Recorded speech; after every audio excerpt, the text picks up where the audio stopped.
បដិកោសសាស្មារតីចូលរួមយ៉ាងផុសផុលក្នុងក្បួនយាមមេត្រាដើរដើម្បីសន្តិភាពជាលើកទឹកចិត្តធំធេងសម្រាប់រដ្ឋាភិបាលសម្ដេចថាបតីហ៊ុនម៉ាណែតកោតសរសើរចំពោះស្មារតីចូលរួមយ៉ាងផុសផុលក្នុងព្រឹត្តិការណ៍ព្យួរមេត្រាដើរដើម្បីសន្តិភាពដែលជានិច្ចទឹកចិត្តដ៏ធំធេងសម្រាប់រដ្ឋាភិបាលក្នុងការខិតខំស្វែងរកសន្តិភាពសម្រាប់ជាតិនិងប្រជាជនកម្ពុជាលើបណ្ដាញសង្គមផ្លូវការសម្ដេចថាបតីនាយករដ្ឋមន្ត្រីកាលពីថ្ងៃទី18ខែធ្នូបានបង្ហាញសារយ៉ាងដូចនេះថាកម្ពុជាត្រូវការសន្តិភាពកម្ពុជានិភ័យមហាគ្រួសារកម្ពុជាមហាសាមគ្គីភាពស្មារតីតែមួយសម្លេងតែមួយបានស្រែកឡើងដូចគ្នាគឺកម្ពុជាត្រូវការសន្តិភាពសូមផ្ញើជូនពិភពលោកបេះដូងដ៏បរិសុទ្ធចេតនាដ៏ស្មោះស្ម័គ្របំផុត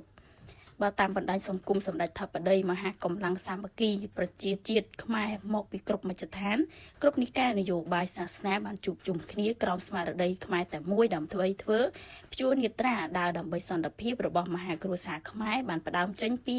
ដំណើរបរិវេណផ្សាររាត្រីមាត់ទន្លេឆ្ពោះទៅកាន់សួនច្បារវិមានឯករាជ្យក្នុងបរិយាកាសពោរពេញទៅដោយក្តីសង្ឃឹមជឿជាក់និងស្មារតីសាមគ្គីភាពជាតិបណ្ដាញសង្គមថាបតីក៏បានគូបញ្ជាក់ថាសម្លេងរបស់ប្រជាជនកម្ពុជាគឺជាសម្លេងដែលឲ្យតម្លៃលើសន្តិភាពនិងប្រាថ្នាការរស់នៅដោយសន្តិវិជ្ជមានជាមួយប្រជាជាតិទាំងអស់តាមរយៈការផ្ញើសារសន្តិភាពចេញពីបេះដូងប្រជាពលរដ្ឋខ្មែរទៅកាន់សង្គមជាតិនិងសហគមន៍អន្តរជាតិថាកម្ពុជាមិនចង់បានការបំផ្លិចបំផ្លាញវិនាសនិងបាត់បង់អាយុជីវិតណាមួយឡើយ